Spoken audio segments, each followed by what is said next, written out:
All right, chapter 10, verse 32. This is interesting because we're gonna see another theme again, another theme again come up about the kids, but not this time around. It's not gonna be kids. You remember what we said last time? Kids are not treated as entities in Greco-Roman culture, like they're expendables, like the movie, The Expendables.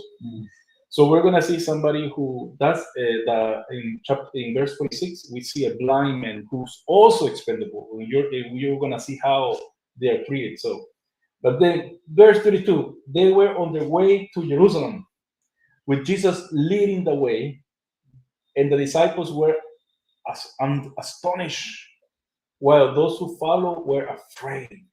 So he's walking. Jesus is walking. I wish this could be like those YouTube videos where they start drawing Jesus and then the disciples. So Jesus is leading, so he's at the front, and then his disciples were how they were. They were what? Astonished, and then the followers. So Jesus leading, the disciples were astonished, perplexed in Spanish. Yeah, perplejo. And these ones were afraid. What do you think they were? They were all like astonished and afraid. What did they just read at the end? The previously, what did he tell them? He said, "I tell you the truth," Jesus replied. "No one." I'm reading from verse 29. "No one who has left home or brothers or sisters or mothers or fathers or children or fields for me and the gospel will fail to receive 100 times as much." Sounds good. In this present age, home, brothers, sisters, mothers, children, and fields, and with them, persecutions. You were expecting that, because they didn't ask him for that. So I find it. I don't want to say funny, but so that Jesus is saying, "Oh yeah, you're gonna get this plus persecutions." So this is it's not. If we're talking about business, this is not a good offer. Not an easy way. It's not an easy way. It's not a good offer. So, and with that persecution, and in the age to come, eternal life. But many who are first will be last, and the last first.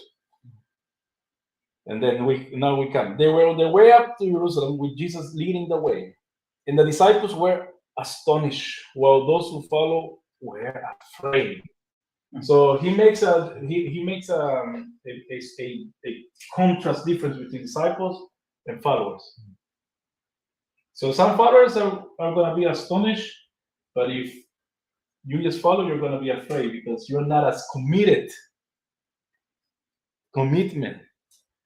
You a Christ follower, okay, but the idea is that you reach this level, disciple. And I was listening to somebody actually, I was translating someone on Saturday morning, an Aussie lady. I was translating for her into Spanish. Jesus, we are the body of who? Of Christ. Yeah. So the idea is to reach this level, which sometimes sounds very difficult. So we have to be like Jesus. That's our call. We are the body of Christ, and I never understood. I mean, I had never seen it that way. This lady did her master's degree in Macquarie University, so she was explaining how Jesus, that we represent Him as the body. So that's our ultimate goal: to be like Jesus, to be like the Son of God. Although I don't think, I mean, Jesus is his own level, but we must try to be like him. Like remember the thing that we had years ago? What would Jesus do? I remember that one. Although I didn't agree with it, but yes, be like Jesus. we are supposed to be like him. So there you go. Again, he took the 12. So again, see, followers, disciples, and among these disciples, he takes 12 people. He takes 12, more higher level, more intimate. And the 12 disciples means the 12 apostles represent the 12 tribes of Israel. So, and told them what was going to happen. So this is what he said: we are going up to Jerusalem. He said, and the Son of Man will be betrayed to the chief priests and teachers of the law. They will condemn him to death and will hand him over to the Gentiles, who will mock him and spit on him, flog him, and kill him. 3 days later, he will rise. So, Gentiles. That's pretty shocking. Yeah. So, he has told them two shocking things. Yeah. Persecutions, and then he talks about himself. This is what's going to happen to me. I'm going to be condemned to death. I will be handed over to the Gentiles, which he's talking about our dear guy, Pilate. Yeah, Pontius Pilate. Which, in the apocryphal books, it says that he converted to Christianity. he became a Christian. In the apocryphal books. Okay, right. I don't think so, but that's part of the tradition. Very interesting, because he did talk to Jesus quite a lot. Yes. But I was thinking that if the disciples were scared before Jesus was talking about him being persecuted, after he's saying, I'm going to be handed over, then killed, they'll be absolutely terrified. Yes. Even more. But you're going to see what's going to happen. You're going to see, John, these people are not listening. So yeah, they were scared because they were going to face persecution. They were punishing, afraid because they were going to face persecution. And then Jesus said, oh, you think that's bad? Look what's going to happen to me. Yeah, it's going to be worse. They will condemn me to death and will hand me over to the Gentiles. So his own people, the chief priests and the teachers of the law, will hand him over to the Gentiles, to Pilate. They will mock me, spit on me, flog. I mean, he was mock me will be like today. He will be bully, but before he dies, but he will be bully. Oh, are you the Son of God? Prophesy who hit you. Remember what? Who will mock me and spit on him, flog him. And remember in the Passion of the Christ how they flogged Jesus with the whip,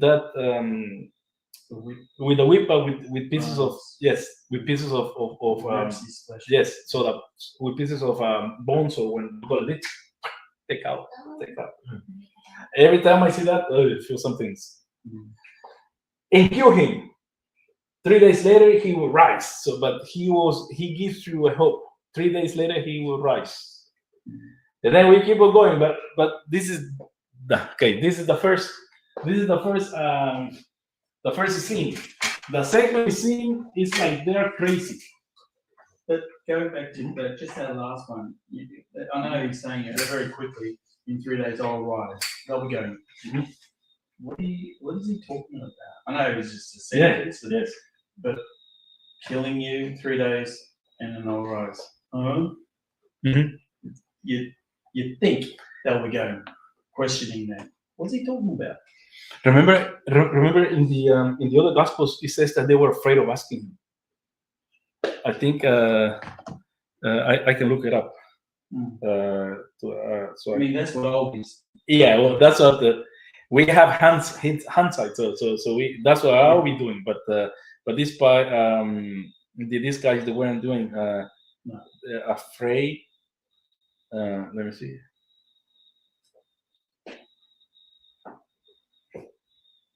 What did this mean? Because he started talking about it. Okay, Mark 9:30. Liam, please. Chapter 9, verse 30. So in 32. 9:30 to 32. So they left that place and made their way through Galilee, but he did not want anyone to know it.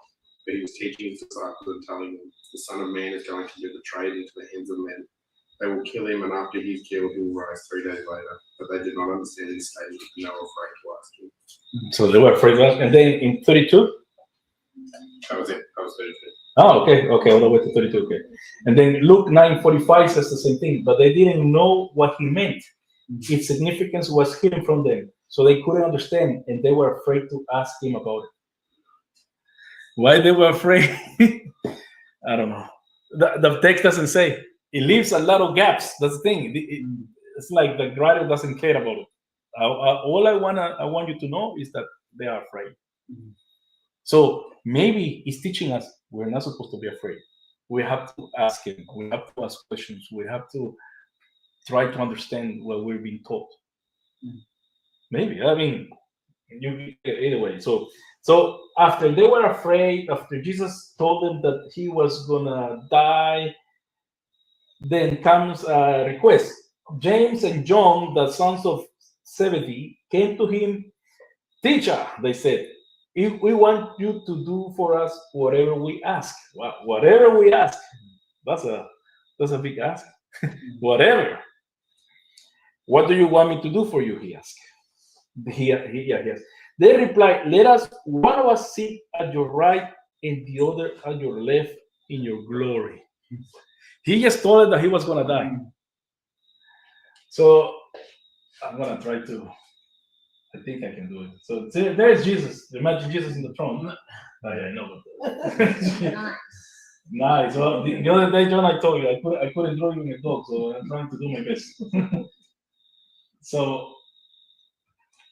So in ancient Middle Eastern thrones, there was the king and his most close advisors, one sitting on the side. So the king is like, today I was listening to what happened to Emperor Hirohito, the emperor in Japan during the World War II. The people wouldn't see him. Who they saw was his representatives. So this is what they're asking. This is what they want to be. Jesus, you're too way up there. We want to be the ones who run the show. That's what they're asking. They replied, let us, one of us sit at your right and the other at your left in your glory. At least they were good brothers, because one was not trying to kill each other like the kings of England. I mean, and the kings of France, and so they wanted to be equals. They don't realize what they ask. Yes. You don't know what you're asking, Jesus said. Can you drink the cup I drink, or be baptized with the baptism I am baptized? And when you talk about cup,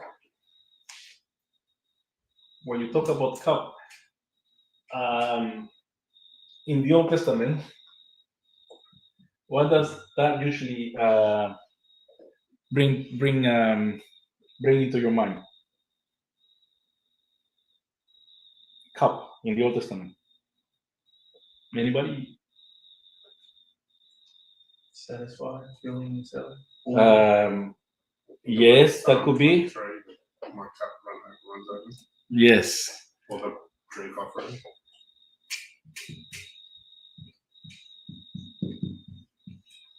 Can you read that, Liam, please? And what?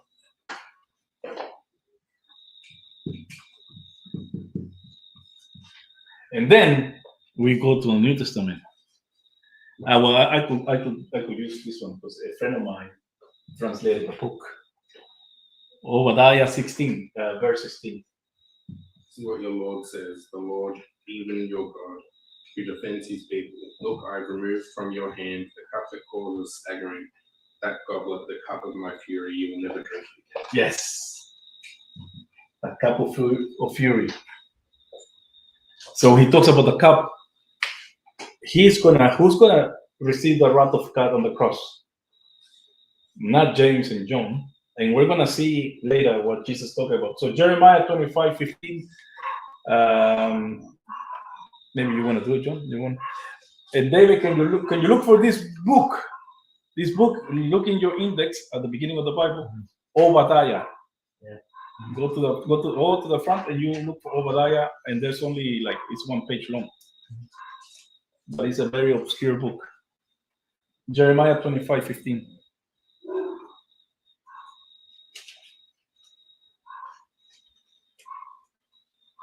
You found that, yeah? Jeremiah 25:15. Can you read it? Yeah. All right. Well, what's the? Obadiah, verse 16. Oh, You do it after John. 15. Yeah, Revelation. Yeah.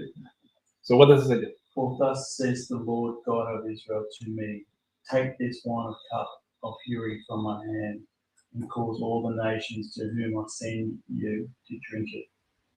So when Jesus is talking about cup, he's talking about anger and judgment. And you, David, 16, verse 16, what does it say? Obadiah? just as you drank on my holy hill, so all the nation will drink continually. They will drink and be as if they had never been. So drink, but they have to drink from a cup. So drinking. In Revelation 14:10. He will also drink the wine of God's wrath, which is poured full strength into a cup of his anger. He will be tormented with fire and sulfur in the sight of the holy angels and in the sight of the men. So he just told them that they were gonna be persecuted. And listen to what Jesus says.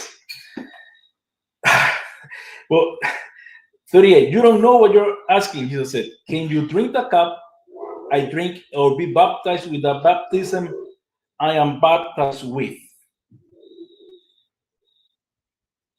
And what did it say? We can. Did they? We can. The answer. So these guys, Jesus defines his baptism. Let me see first.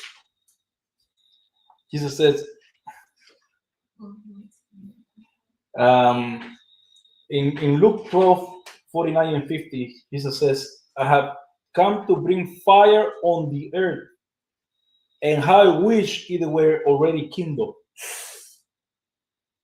But I have a baptism to undergo, and how distressed I am until it is completed. Do you think I came to bring peace on earth? No, I tell you about division. And then he says, now, from now on, there will be 5 in one family divided against each other, 3 against 2, and 2 against 3. They will be divided, father against son, and son against father, and mother against daughter, and daughter against mother, mother-in-law against daughter-in-law, and daughter-in-law against mother-in-law. So, but he talks about the baptism of fire that he's gonna leave in Luke. What did I say? Luke 12, yeah? Yeah, Luke 12:49 to 50 specifically. So James and John, they were the two. It's pretty committed. yeah, pretty committed, but they didn't know what they were asking. And then he says, Jesus said to them, you will drink the cup I drink and be baptized with the baptism I am baptized. So at least James, because James is one of them. This is James. Listen, this is James. What does the Bible say happened to him? He was the first of the apostles to be killed. Wasn't that No, Steve, you're thinking of Stephen. yeah. No, but James was killed before. Where did he die? Stone? No, sword. Oh, that's right. Yeah. Yes.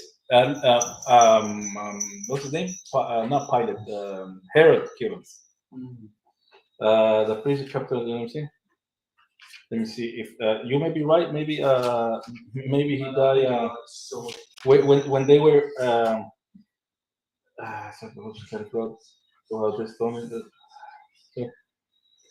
When he says he put Herod put James under the sword. Let me see. Now I need to look for it.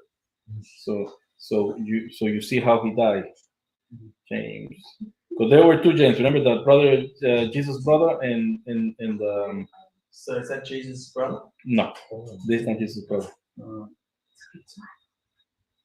Okay, chapter 12. You're right. Stephen died first, and so James is the first of the apostles to die. 12:1. I'm going to read it from here. When King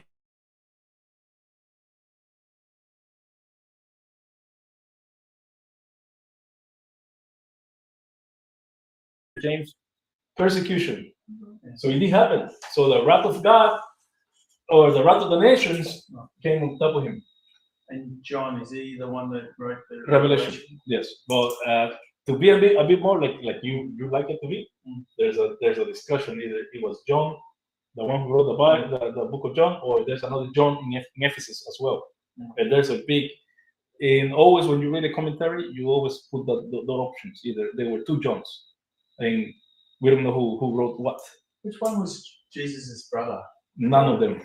None of them. Oh, No, there's another James. He had a brother Yes, yes. He had another James. We have his book. isn't that interesting that his own immediate blood family They didn't believe him. did? Yeah. We before you came here, we read the part when they said they thought he was crazy. He was out of his mind. Wow. So there you go. But so James died, and he also was baptized with death. So everything is the baptism with the fire, and the cup is death. So he's calling the disciples to do it. But then, The interesting one with John, I mean, the Yeah. one that Revelation, that was interesting how they tried to kill him again and again. Mhm. Didn't they? well, according to tradition, he was putting in boiling oil, and he didn't die. He didn't die and Mhm. was having a hot bath. Yeah, so there you go. Interesting. Yes. So Jesus said, "You will drink the cup I drink and be baptized with the baptism I'm baptized. But to sit at the right or left is not for me to grant. These places belong to those for whom they have been prepared." So in the other Gospels, it tells us that the Father has done it. So when the 10 heard about this, they became indignant with James and John. See, this happened before. This happened in the previous chapter, chapter 9:33, Yeah. when they were arguing about the road, but they kept quiet because on the way they had argued about who was the greatest. The 9:34. Mhm. 9:34. So they were arguing about it. So Jesus told them already, no, you have to be a servant. Mhm. You have to be like a little kid, because he goes there that he has to be like, we're welcome. He took a little child. Yeah, and the last will be first. Yes. So he told them already, and then they come up again with the same issues, like what you said, John. They didn't ask. They keep on saying the same things. They keep on asking the same things. You know what those who are regarded as rulers of the Gentiles lord it over them, and they and their high officials exercise authority over them. Not so we you see the high officials. See, he's talking about himself, and then he's talking about these two little ones, the high officials.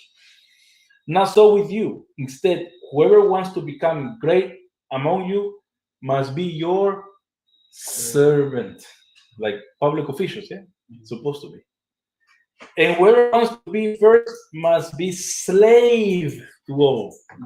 So maybe you have heard about this thing. Yeah, I'm gonna write it in Greek this time. Diakonos.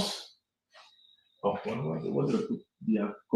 Diakonos, and the other one, slave, is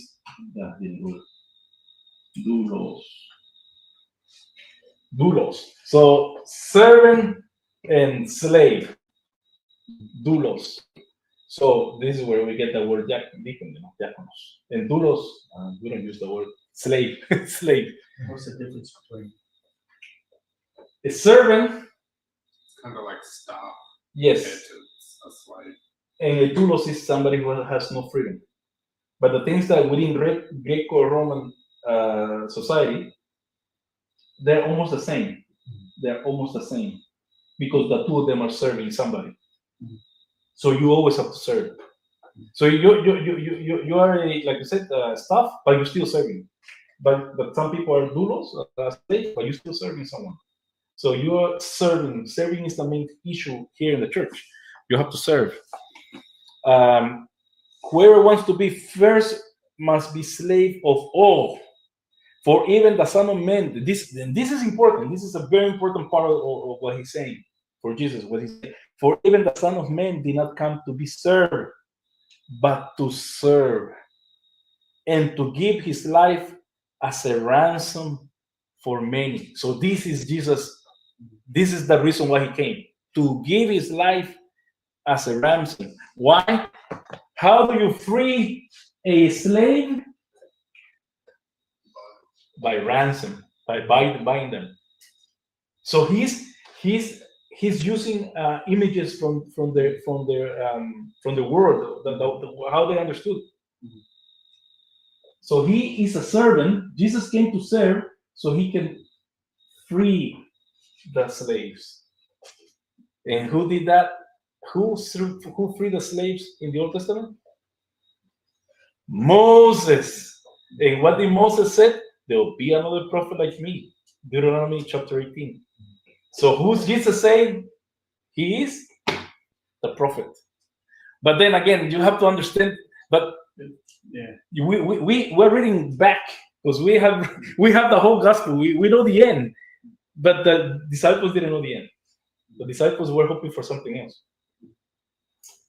So thank God that we're living in our times. Sometimes we wish we could be living in Jesus' times. I don't know. Maybe not, because you don't have computers, you don't have lights, you don't have I don't know how the health and safety will be at Jesus' times. Remember, the wall of China is supposed to be full of dead bodies of the people who were building it. So He doesn't give the that in one little line. It's so important. He Yes. doesn't give it off too many times. Mhm. It's like a secret yes, secret. thing. Because if in the beginning, John, when we talk about the book of Mark, he's always saying, "Don't tell anybody." Mm. He's Yeah. always like hiding. Jesus wants people to understand. Not I think it's because he didn't want Satan to know the total plan. Although Satan thought that he was finished when he died, yes, but he did not get the final thing that he was going to be raised. He didn't know. That's right. he didn't know, because he took it to Why? the highest point of the. Hey, throw yourself down of the temple, because he wanted him to fall. So this is the last part, so we finish. There's another one. See, we come back to blindness, and this whole section started in chapter 8, verse where is it? This whole section started in chapter 8, verse 22. The healing of the blind man of Bethsaida. Okay, they came to Bethsaida, and some people brought a blind man and begged Jesus to touch him. Again, to see, these people were begging Jesus to touch him. We're gonna see what's gonna happen in this one. This one is the total opposite. So then they came to Jericho. Remember, he was going on the way to Jerusalem. And let's say another drawing, yeah? Let's say this is the River Jordan. And this is Jericho. This is Jericho. So they came, they're in Galilee, and they're about to cross into Judea. So they were coming from Gentile country, and they were about to go into the promised land. And this is where Jesus is going to die. So once he gets, when he goes across the river, that's it. He's not going to get out. He's going to die. So when they came to Jericho, as Jesus and his disciples together with a large crowd, see, Jesus and his disciples and a large crowd, the followers. Again, see, first in verse 32 talks about disciples and followers. Now it's disciples and large crowd. We're leaving the city, so they were about to cross. A blind man, Bartimaeus, that is the son of Timaeus, and that's what I said last time, John. He's translating because a Roman wouldn't understand what Bartimaeus means. So the son of Timaeus was sitting by the roadside begging. When he heard that it was Jesus of Nazareth, he began to shout, "Jesus, son of David, have mercy on me." Remember in the first one, the people were encouraging the guy, and now in this one, many rebuked him and told him to be quiet. So he shouted all the more, "Son of David, have mercy on me." And again, this is what you pick up, John, and what I also think. Jesus comes and says, "What do you want me to do for you?" Like, you see, he's known as a healer, and why is this guy who is begging Jesus to what? Why is he calling him? And remember, I told you last time that the children,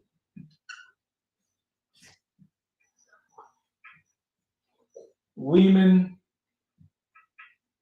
slaves, and disabled. Yes. All these people didn't count. All these people didn't count. And what we have tried here in our society is to we still have some slaves. I mean, some people. I'm a slave for 8 hours. So disabled, we try to. That's why it's a good thing that we want to change our church to make the disabled people have more access. That's a positive thing. Women, Me Too movement and things like that. Children and I don't know your point. I like to hear. A lot of Christians reject, because some people go extreme. I know a lot of women go extreme. A lot of disabled people go extreme. Some people now believe that I want to be blind, or I want to cut some people cut their legs so they can be disabled in the US and other countries, so they can be the disabled community. You look at it, the internet, or some people, they become dogs, but they want to be. That's going overboard. But let's talk about the real thing. Children, we have to take care of our children. Women are still they're not as strong as us. Slaves, some people work. There's a song in the 1970s says, you don't work to live, but you live to work. Some people become slaves of the work. That defines them. Some men, when they stop working, they don't know what to do. And the disabled. So things haven't changed in 2,000 years. And sometimes it feels like with new rulers that we have, it's like we're going backwards again. And the church, we were the ones who said children shouldn't work in the mines, and children shouldn't work 6 hours days. The church was the one who fought for women to have a vote. The church fought to get slaves off, both in the Roman Empire and then in USA. First the English with Amazing Grace, John Newton and Wilberforce. We were the ones. And the disabled, we Christians say that they're still the image of God. Well, some people said not. Disabled are less human. So we Christians, we support that. So there you go. So Jesus stands up for all of them. So he says, so he listens to a disabled guy. He listens to a blind man, and he says, "What do you want me to do?" Previously, they brought kids to him. Remember? So they brought kids, and he touched them. Jesus deals with women as well. In Luke, some of his greatest people who give him money are women. He deals with slaves. He deals with everybody. So he's not this type of healer who deals only with the rich. There's a famous doctor in Roman time, Galen. I don't know if you ever heard of him, Galen. He's famous. We read about. He's a doctor. He used to be a doctor. When there was a pandemic, because they were like the first. How do you say sarampión, America, in Spanish? Like sarampión. Do you know? Is it the chickenpox? Chickenpox, yes. When chickenpox came into the Roman Empire, he and the rich flew away from the city. So he was a good doctor. But he thought, we smart. Yeah, we learned a lot about how life was in Roman Empire. But you know who stayed behind? The Christians, and the Christians who were willing to die along with the people. So this is how different we are. So Jesus comes down and he says, "What do you want me to do for you?" He asked him. The blind man said, Rabbi, I want to see. And this is very troublesome for some Reformed people. Liam, you're gonna read what he says. Go, said Jesus. Your faith has healed you. Because some Reformed brethren, they don't believe that your faith doesn't do anything. It's only God's power. But Jesus is saying something else here. Calvinists. We're talking about Calvinists and Gospel Coalition people. Go, said Jesus. Your faith has healed you. Immediately, he received his sight and followed Jesus along the road. Yeah, that is different. It's powerful, right? Yeah. Just by his words. Yes. Just listen. Just by. So Jesus honors your faith. Because some Christian traditions, I don't know if you know them, the Reformed, Calvinist, Presbyterians, I mean, they're brethren, but they said this is wrong. It's not by your faith. It's just Jesus' mercy, God's sovereignty. Well, wait a minute. Jesus says something else, and right now there's this thing about yes, we read Paul, and it's okay to read Paul, but Paul learned from Jesus, so we have to read Paul through the eyes of Jesus, not Jesus through the eyes of Paul. And that for a lot of people, that's wrong. But that's the way I take it. So we learn from Jesus that he, like the song says, he loves everybody, but he loves the people who we don't sometimes count. Well, he came for the poor and the Yes. sick and his hard. And that's the gospel. Because some people say the gospel is only the good news of salvation. Wait a minute, Jesus says something else. Jesus says something else in chapter 4 of Luke. The scroll of the prophet Isaiah was handed to him. Unrolling it, he found the place where it is written. So he looked. The Spirit of the Lord is on me because he has anointed me to preach good news, the gospel, to the poor. He has sent me to proclaim freedom to the prisoners and recovery of sight to the blind, to release the oppressed, to proclaim the year of the Lord's favor. So, how can I say this? We as some Christians, we have atomized salvation only for salvation of the soul. And whatever, either you live or survive, doesn't matter. As long as your soul is saved, everything else doesn't matter.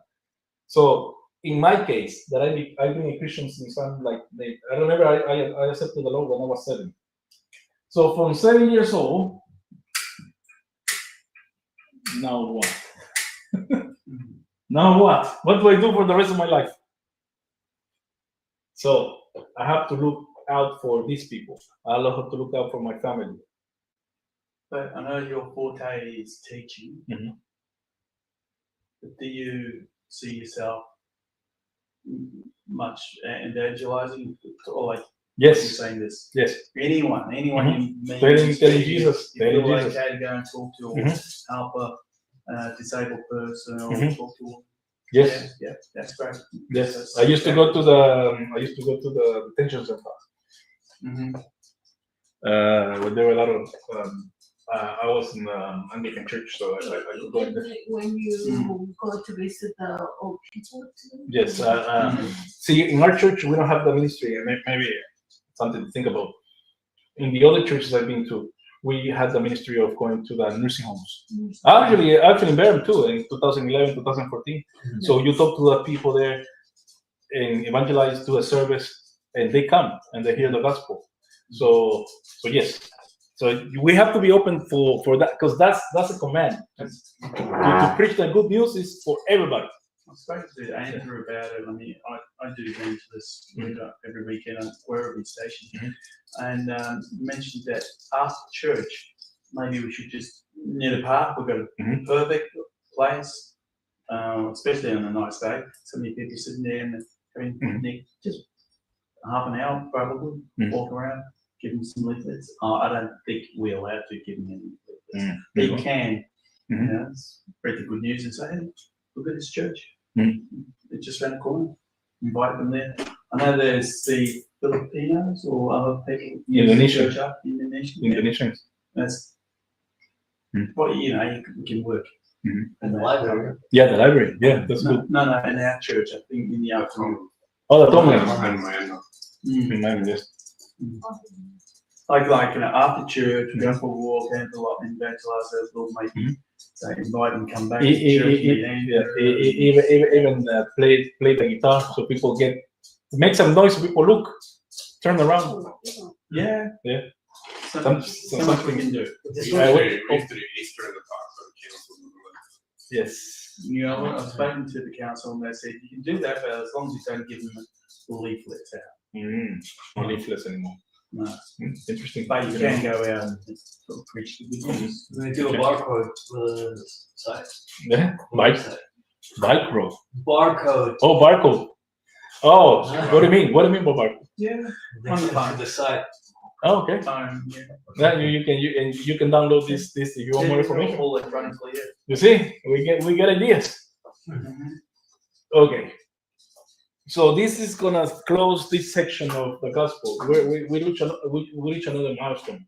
So there are only five chapters to go. But if you look at your Bible, the next time you see Jesus is in Judea.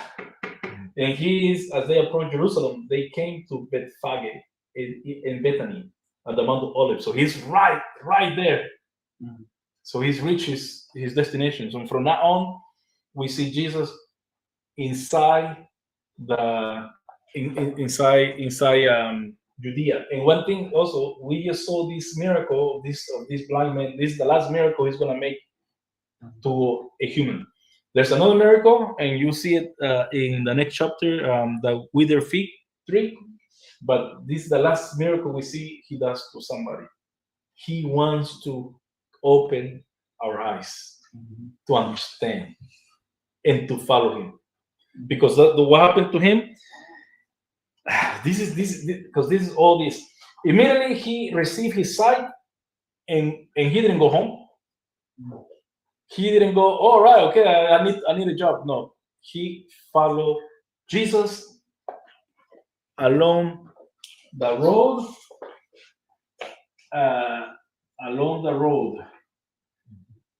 or along the way. And who's Jesus? Jesus is the way, The truth. the true life. And how do they call the first Christians? They didn't call him Christians. They call those